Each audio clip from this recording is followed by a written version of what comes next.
Christian Day is the frustrated General Secretary of the Rugby Players Association. I'll be perfectly honest, Rob. It's another devastating bit of news in what's been a pretty trying year, full stop, for the players and everyone else involved in the club. You know, just to come off a call just now with 70 plus players and people on that call who I very much count as friends. That's the human element of this, beyond reading on a piece of paper that a club's gone missing. It's really going to affect people's lives. Of course. I mean, this was a third deadline, wasn't it? Presumably that was granted because there was a degree of optimism, at least on both sides. But was there really ever a chance of resolution? Yeah, look, I mean, our job is to represent the players' views, and we did everything we could, really, to facilitate this deal going ahead. But all I can say now, retrospectively, is that it's just been a lot of broken promises to players and staff. So you're not especially confident that all parties were acting in good faith, would that be fair? I can only report on what we've ended up with, which is promises made that money was landing and everything was going to be okay.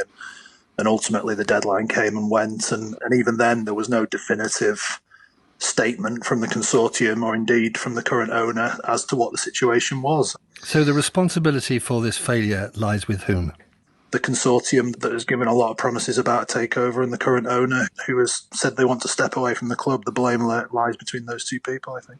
So that's 3 clubs now expelled from the Premiership. English elite club rugby is it's unravelling, isn't it? I mean, how concerned are you that there may be more expulsions next season? I think we always knew in the aftermath of COVID that we were in some difficult times. I just don't think we ever quite realised how difficult that was going to be.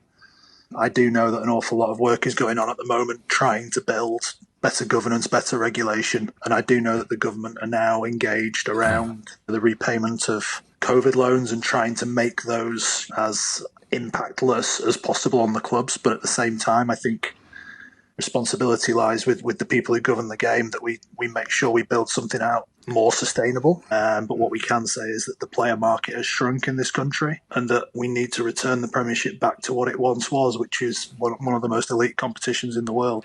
Christian Day of the Rugby Players Association, thank you very much.